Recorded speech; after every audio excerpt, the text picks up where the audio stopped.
149, the 95 million flood control project in Bocaue, Bulacan. Implemented by the Department of Public Works, Bulacan 1st District Engineering Office through contractor top-notch Catalyst Builders Beam Team Developer Specialist Incorporated. The project involves the construction improvement of slope protection structure and waterways at Barangay Bangbang, Bocaue, Bulacan. Good morning to all of you. Magandang umaga sa inyong lahat. Today, November 6, 2025, we'll be submitting our fourth interim report and recommendation to the Office of the Ombudsman concerning contract ID number 2400149, a 95 million flood control project in Bocaue, Bulacan. Implemented by the Department of Public Works, Bulacan 1st District Engineering Office through contractor top-notch Catalyst Builders Beam Team Developer Specialist Incorporated. The project involves the construction improvement of slope protection structure and waterways at Barangay Bangbang, Bocaue, Bulacan.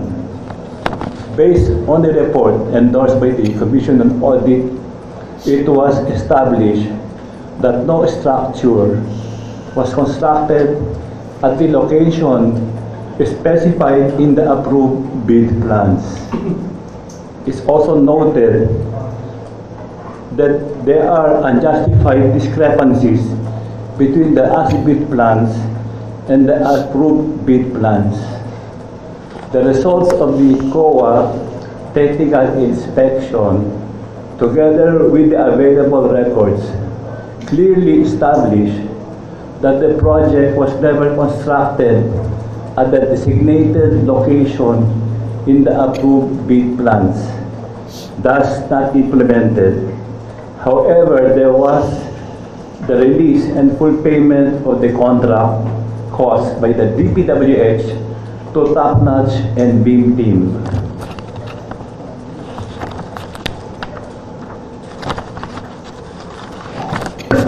It appears that several DPWH public officials were grossly negligent, if not remiss, in the performance of their respective duties to ensure that the project was properly implemented and that government funds were lawfully and prudently disbursed. Their acts and omissions indicate a failure to exercise the required diligence and oversight required of public officials entrusted with the administration of public funds, thereby resulting in evident injury to the government. At this stage, the findings remain preliminary. Thus, the ICI will be recommending that the Ombudsman evaluate whether personal and potential violations may exist on the part of the following individuals. Number 1, Engineer Henry C. Alcantara. Number 2, Engineer Bryce Erickson V. Hernandez. Number 3, Engineer Jaime R. Hernandez. Number 4, Ernesto C. Galan, also an engineer. Number 5, Engineer John Carlos C. Rivera. Number 6, Engineer John Michael E. Marcos. Number 7, Engineer Claudine Magdalene Magsakay. Number 8, Engineer Erica Justin P. Chico. And 9, Mr. Alan Payawal. Under the Anti-Graft and Corrupt Practices Act, malversation, falsification under the revised penal code, Presidential Decree number 1759, and the Government Procurement Reform Act. In addition, the Commission will recommend that the Ombudsman assess whether there is potential violations of the Code of Conduct and ethical standards for public officers and employees may also exist on the part of DPWH Secretary Manuel Ponoan, former Undersecretary Roberto Bernardo, and former Undersecretary Maria Catalina Cabral. Again, the Commission emphasizes that it does not make categorical findings of guilt and that this responsibility for determining exists and rests with the proper authorities. This interim report is intended to assist in ensuring accountability in our infrastructure program and in protecting the integrity of public funds. I just like to repeat, honesty is the best policy. No one is above the law. Thank you. At this juncture, I would like to call our volunteer lawyer who is resigning effective May 11. Attorney Jana Minemor. She travels from Santo Tomas, Batangas every day. So she has to be cooperative. Can we give her a round of applause?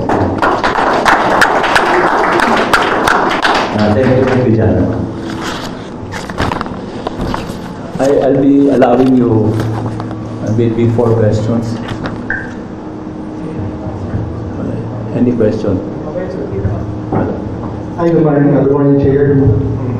I can stand up and I have some props para visual naman. Yeah, okay. Your referral doesn't only pertain to the evaluation and assessment of the mentioned officials, or are you already recommending the filing of charges before these people in the Ombudsman? Well, it's better to say it's referral. Actually, if you're saying recommending referral, it's almost the same. But referral will be a subtle way of giving the records to the Ombudsman, you know. But we are just the data gatherer, evidence gatherer, so it is up to the Ombudsman to really determine the action to be taken against these public officials. So this is for now, you're just asking the Ombudsman to investigate these people and not to recommend to file charges yet? No, it's up to them to evaluate. Because I think that's their discretion. We cannot force them to file. That's all. No.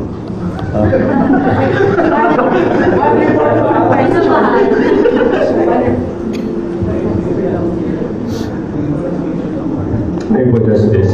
Tom from DCMM. Sure question lang. Dun sa previous recommendation niya sa Ombudsman, Code of Conduct lang din yung pinapa-evaluate niya na naging paglabag or possibly naging paglabag nila DPWH Secretary Manuel Ponoan, former DPWH Secretary, and then yung mga undersecretary. Tapos ngayon, ganun pa rin po. Yun lang po ba yung nakita niyo na paglabag? I mean, yun sa other flood control projects? Kasi parang other people are wondering bakit parang yung pinaka-maliit or pinaka-magaan lang na case yung... Well, as I said the other day, we need whistleblowers. We need more, we need to compile more evidence. But right now, it's best that we recommend administrative liability on their part. As to the criminal, it can be a case built up by the Ombudsman. But we are already referring their names to the Ombudsman. So that's a big achievement on our part. Sorry, last lang po. May criticism din kasi na parang puro mga small fishes, yung mga yung kagaya po nung nabanggit ko kay Ponoan and others. Wala yes, as I said, we need whistleblowers because there is no connection from the DPWH to the proponent. We have not connected with the proponent. So maybe it will be the ombudsman that can gather the evidence to connect these people charged to the proponent. Because it's hard naman to just say that a case is in this district and the congressman there is the one personally involved. So it has to be established. But I think the ombudsman has ample powers and enough personnel to be able to determine that. But again, I reiterate, kailangan namin mga nagsasalita, nagsusumbong, nagtuturo. No? Kasi, as I said the other day, these are criminal minds eh. Mga mastermind to eh. These are planned already na hindi sila mahuhuli. No? So, maybe walang record, walang usapan. So, at that point, I appeal to those people who have knowledge to come out and support us. No? Thank you.